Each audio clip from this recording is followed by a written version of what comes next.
Hello friends, இன்றைக்கி நம்ம என்ன பார்க்க போகிறோம்னா ரொம்பவே சூப்பராக ஈஸியாக டேஸ்டியாக ஒரு இன்ஸ்டண்ட்டான ரெசிபி தாங்க பார்க்க போகிறோம். என்ன இவ்வளோ சொல்கிறாளேன்னு பார்க்குறீங்களா? அவ்வளோ இருக்குங்க இதில். இதை பார்த்தாலே உங்களுக்கு தெரிஞ்சிருக்கோம் அதிரசம். ஸோ இதை இன்ஸ்டண்ட்டாக பண்ண போகிறோம். நான் வந்து ஒரே கப்பில் தான் எல்லாமே அளவு எடுத்திருக்கேன். ஸோ இந்த கப்பால் 2 கப்பு தண்ணி விட்டுட்டு அதே கப்பில் 2 கப்பு வெல்லம் எடுத்துக்கிட்டேன்.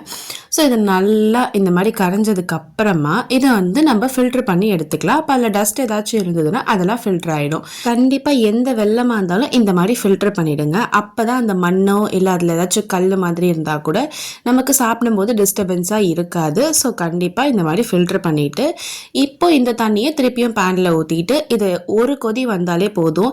இதில் பாகுபதெல்லாம் எதுவுமே வேண்டாங்க. ஸோ ஒரு கொதி வந்த உடனே நான் வந்து இன்றைக்கி ஃபுல்லாக அரிசி மாவு எடுக்கல. இப்போ ஒரு கப் ஆட் பண்ணல, அந்த ஒரு கப் வந்து கோதுமை மாவு, இன்னொரு கப்பு அரிசி மாவு. ஸோ 2 கப்பு, ஒரு கப்பு கோதுமை மாவு, ஒரு கப்பு அரிசி மாவு. இது எல்லாத்தையும் சேர்த்துட்டு கூடவே கொஞ்சமாக ஏலக்காய் தூள் சேர்த்துட்டு இதை நல்லா மிக்ஸ் பண்ணி விட்டுருங்க. இது நல்லா மிக்ஸ் ஆகணும்.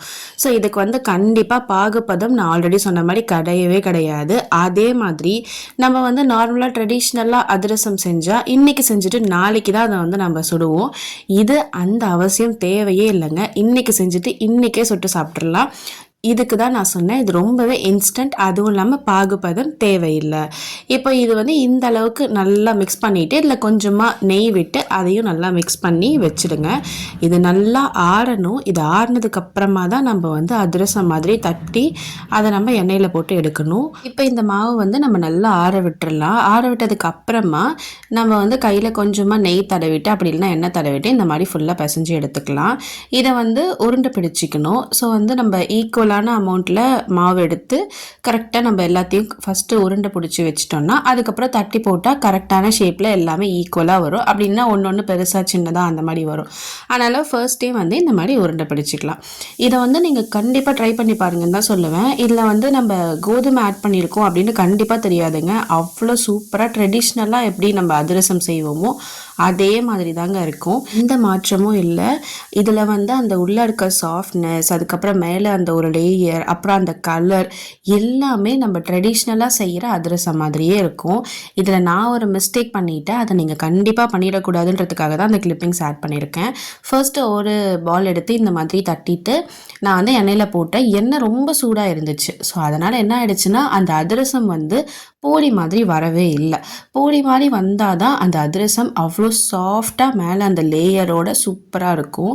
இப்போ பார்த்தீங்களா, நான் அவசரப்பட்டு போட்டுட்டேன், அது சூடாக இருக்குன்றதை கவனிக்காமல். ஸோ எண்ணெய் வந்து கண்டிப்பாக ரொம்ப சூடாக இருக்கக்கூடாது, கொஞ்சம் மீடியமான சூடில் இருக்கணும். இப்போ நம்ம வந்து குலோப் ஜாமுனுக்கெலாம் ஃப்ரை பண்ணுவோம்ல, அந்த மாதிரி இருந்தால் கரெக்டாக இருக்கும். நான் வந்து இதையுமே உங்களுக்கு ப்ரெஸ் பண்ணி காமிக்கிறேன். ஆக்சுவலி இதுவுமே நல்லா இருந்தது. பட் ஆனால் அந்த பர்ஃபெக்டான அதிரசம் அப்படின்னு நான் கண்டிப்பாக சொல்ல மாட்டேன். இப்போ நான் வந்து அடுத்து இன்னொன்று தட்டி காமிக்கிறேன். இதுலேருந்து பர்ஃபெக்டாக வந்துருச்சுங்க. ரொம்ப தின்னாகவும் தட்டக்கூடாது, ரொம்ப தடியாகவும் தட்டக்கூடாது. நான் சொன்னல இந்த எண்ணெய் வந்து ரொம்ப சூடாக இருக்கக்கூடாது, ஸோ மீடியமாக இருக்கணும். பாருங்கள், இப்போ நல்லா உப்பி வந்துருச்சு. இந்த ட்ரெடிஷ்னல் அதிரசம் பண்ணாலும் இந்த மாதிரி தான் சூப்பராக உப்பி வரும். அந்த கலரும் பாருங்கள் அவ்வளோ சூப்பராக இருக்குது. இதை வந்து ஒரு கிண்ணம் அது மேலே இன்னொரு கிண்ணம் வச்சு கூட ப்ரெஸ் பண்ணலாம். அப்படி இல்லைன்னா வந்து 2 கரண்டி வச்சும் ப்ரெஸ் பண்ணிக்கலாம். ஸோ இந்த மாதிரி ப்ரெஸ் பண்ணிட்டீங்கன்னா அதில் இருக்க எண்ணெய்லாம் வந்துடும். ரொம்ப ப்ரெஸ் பண்ணிடாதீங்க, அப்புறம் எண்ணெயே இல்லைன்னா நல்லா இருக்காது. பார்த்தீங்களா, நான் சொன்னல அடுத்தடுத்து போகிறது எல்லாமே சூப்பராக பூரி மாதிரி வந்துச்சுங்க.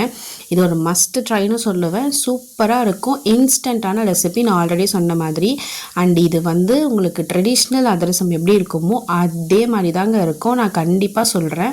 நீங்கள் வந்து இதை ட்ரை பண்ணி பார்த்துட்டு எப்படி வந்துச்சுன்னு கமெண்ட் பண்ணுங்கள். அண்ட் இதை நான் உங்களுக்கு புட்டு காமிக்கிறேன், எப்படி இருக்குன்னு பாருங்கள். உள்ள சாஃப்டாக மேலே வந்து அந்த லேயர் ஃபார்ம் ஆகும், பார்த்துருக்கீங்களா? ட்ரெடிஷ்னலாக செய்யும் போது அந்த லேயர் முதல் கொண்டு அவ்வளோ சூப்பராக இருக்குது. இந்த தீபாவளிக்கு நீங்கள் செஞ்சு பார்த்துட்டு எப்படி வந்துச்சுன்னு எனக்கு கமெண்ட் பண்ணுங்கள். மறக்காமல் லைக் பண்ணுங்கள், ஷேர் பண்ணுங்கள், சப்ஸ்கிரைப் பண்ணுங்கள். டாடா பாய்.